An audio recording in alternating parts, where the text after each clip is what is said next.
Hello, everybody. Welcome to this episode of Rush Roots. Today we have from Rush fans and from the Contrarians, Todd Evans, and we're going to get to learn all about his Rush roots. So, Jim, why don't you go ahead? All right, well, Todd, why don't you tell us how you heard about Rush, what got you into them, and what keeps you around? Okay. Well, my first exposure to Rush was I had a friend. His name was Kent, and I think a lot of people have friends like this. He seemed to have a lot of money, and so he could buy as many records as he wanted. And he lived in his parents' house, and I was in the 10th grade at this point. Yeah, maybe ninth grade. It might have been ninth grade, but he had the whole upstairs to himself. And so he had a big room. He was the first one of us to have a really good stereo. And me and my friend Kent and my friend Greg would go and listen to whatever albums he bought. And at the time, we were getting into progressive rock and we were getting into post-punk and new wave as well. So we were also listening to Devo and the B-52s and Gary Newman and stuff like that. But also Yes and Queen. Oh, yeah. And he bought this. Oh, sweet. And, wow, that's a really good condition. Wow. So this is the same one. This is mine, but yeah, it is. It's a pretty clean one. But so we kind of dove into this, and I went through a couple of weeks where I complained I don't like his voice, and stuff like that, and it took me a little while to warm up to it, but I eventually did. It only took me like a week or 2 weeks, and then we heard A Farewell to Kings and Hemispheres, and we were, all, buying our own copies of everything. And I was really, I really liked Farewell to Kings a lot. But go ahead. I'm sorry. No, I just said, Yeah. So we had, I became such a fan. This is before Permanent Waves came out. I became such a fan that for a school project, I did a Super 8 film. I was supposed to do a multimedia project based on a book or a song or something like that. And so I picked The Trees, and I did a Super 8 film of The Trees, which was basically just going up a tree and down a tree and up another tree. It was really boring. But of course, at the end, the trees are all kept equal by hatchet, axe, and saw. Of course, it was just a whole bunch of cut down trees. And so pretty lame project, but I got an A on it because I was the only person to do a Super 8 film, because I was the only person with his own camera. So so then that's great. Permanent Waves comes out. And Permanent Waves came out, and I remember very vividly, my mother bought it for me for Valentine's Day. And I heard Permanent Waves, and I was just like, something is happening with this band. They are at the very beginning of becoming really huge. That you could just kind of feel it. And so that was my introduction. That's awesome. Yeah, that's amazing that you thought that way after you heard Permanent Waves album. So very true. So you said it was Kent and Greg. Yeah. How is Greg spelled? Greg. Greg. So you had Todd, Kent, and Greg. So did you start a 3-piece band called the 4-letter names after you heard Rush? No, Greg was the only person. I mean, we were all. I had to ask how you spelled Greg because some people spell with 2 G's at the end of it. That's why I asked. So I couldn't make my stupid dad joke. So no, he was the one that had a guitar. So we were listeners and not players at that point. There you go. Well, hey, that's good though. But I'm gonna guess that you've seen them live before. I've seen them 9 times. All right. So tell us about the first show you went to. So the first show was Permanent Waves at the Omni in Atlanta, which is now gone. And this is my t-shirt. Oh, you still have it? Obviously, I cannot wear it anymore. Oh, that is awesome that you still have it. This is the back. Oh, man. Frame that up. Put that on the wall, man. That's awesome. Yeah, yes. It needs to be in a frame. Yeah. But I also took photos, and there's a very tiny Alex and a very tiny Eddie and a very tiny Neil. Wow. Yeah, that's awesome. I think this is the drum solo right here. Did you sneak in like one of those little like thin Kodak cameras or something? No, I had my dad's old camera that he got in Korea when he was in the service, and so it was an old 1950s camera. I snuck in under my coat. And well, thank you, Mr. Evans, for your service. Yeah, yes. exactly. There's Getty at the keyboard. And then sweet. I can only assume, I think that this is Xanadu. It's clear. Yeah. But I saw.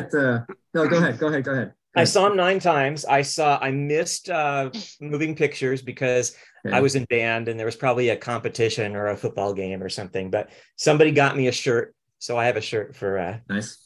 And I was going to try to get all my ticket stubs, but they were buried too far in the bottom of my closet. So I saw Signals, I saw Grace, I saw Power Windows, Hold Your Fire, Presto, Roll the Bones, and Counterparts.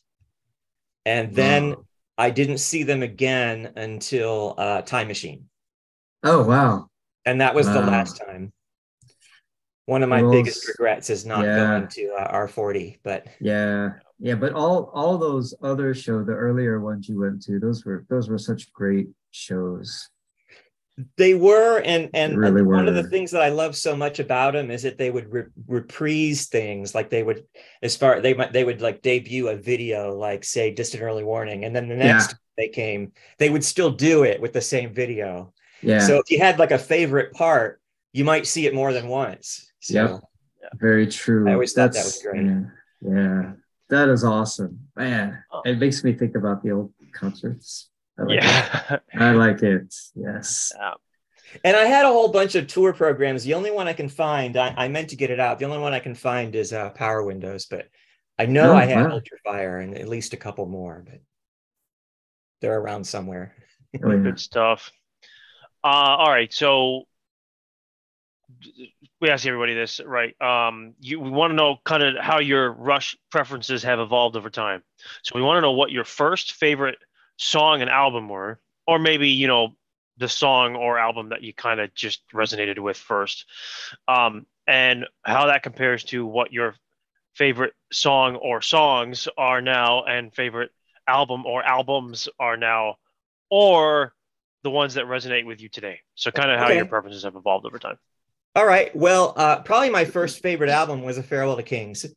And I think my favorite songs when I was a really, really early Rush fan was it was probably a tie between Xanadu and Cygnus Act 1, Book 1. And I remember I really liked The Trees a lot. But I was basically just kind of blown away by Grace Under Pressure. And because Grace Under Pressure, I felt like they were starting to do all the things that all my other favorite bands were doing. And so I was listening to The Police also and stuff like that. And so I was I loved what they were doing from that point on. So I have always said that my favorite 3 albums now are Grace Under Pressure, Power Windows, and Hold Your Fire. And which are so conveniently placed right behind you. Yes. So and that's kind of stuck. I mean, when those albums came out, those were my favorites. That kind of stuck. I was I liked Presto and Roll the Bones a lot. When Counterparts came out, I was I'm a big adopter of All Rush is Good Rush, and that was one of the things that attracted me to the Rushfans channel. And because I felt like, I could watch some content where people weren't going to, complain about Power Windows and Hold Your Fire and stuff like that. Right. And so that I've always really liked those albums. But when Counterparts came out and I heard Stick It Out, I was kind of mad. And really? I thought to myself, Rush is not a band that should go backwards. They've done riff rock already. And so I was still a fan, but didn't go to the shows for Counterparts and for Hold Your Fire and for Counterparts and Test for Echo and Vapor Trails. Yeah. So but I kind of came to the point where I decided that instead of complaining about the fact that Rush wasn't doing exactly what I wanted them to do, you kind of grow up and you realize that bands are not always going to do what you want them to do. So, Yeah. and you know, I spent so much time with them and had so much respect for the three of them that I finally, after a while, decided to just really dive into those later albums. And you know, I've always bought all the Rush albums. I've always had them when they came out. And but in the last 3 or 4 years, I've really gotten into the later ones, and I've really spent a lot of time with Snakes and Arrows, and of course, by the time Clockwork Angels came out, I already, you know, was into the 2 albums that came before it, and so I felt like I made some progress with making my peace with their with their progression, but those middle albums, those will always be my favorite. Yeah. Jim, isn't it great how great. The last 2 episodes and now this one have segued so perfectly into this next question that I'm going to ask? It is really great. So this is something that I came up with today, and I asked it for the first time for the 2 episodes prior, Matt and Kathy. Based on your personal preference, this is all for fun, rapid fire. Give me a quick answer, whatever comes to your mind first. Oh gosh! On a scale of 1 to 10, rate by personal preference Test for Echo.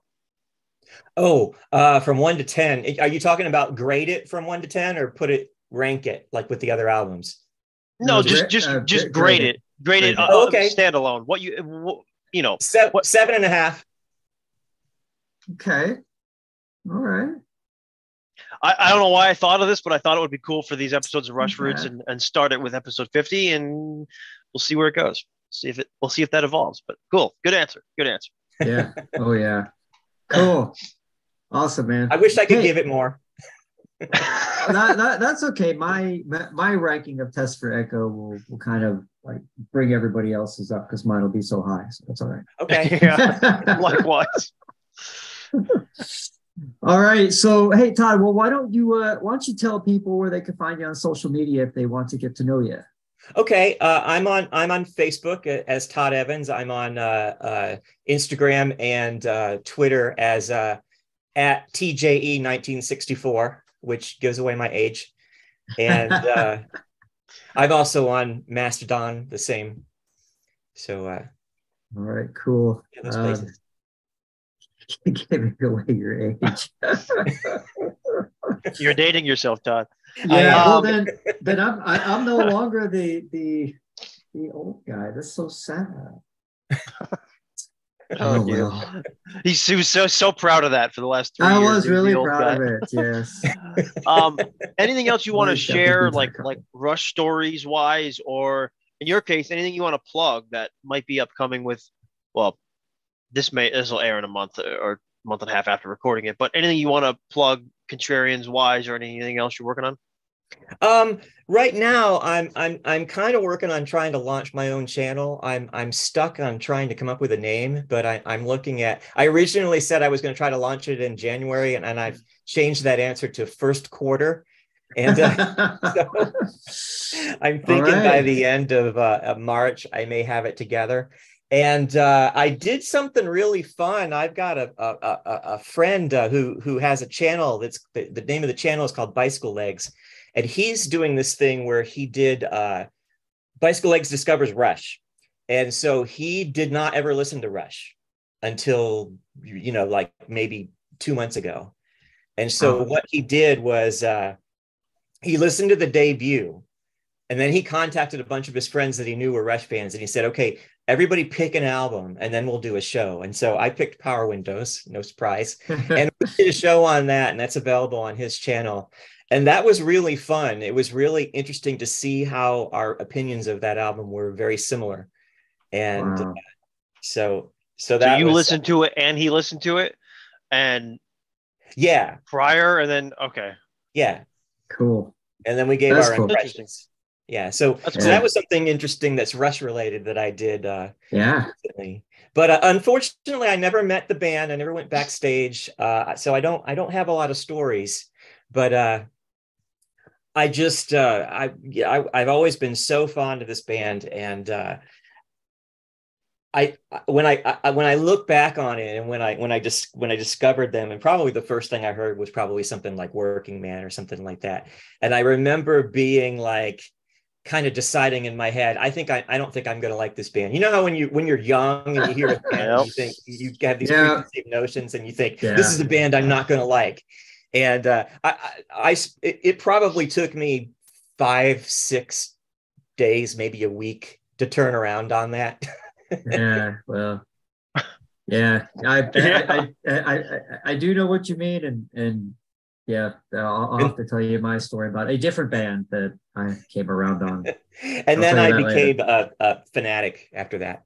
Oh yeah, and you got to see the Permanent Waves concert, so that right there is pretty darn awesome. Yeah, and there was a big difference too between that tour and a couple tours later, because there wasn't a video screen. Right.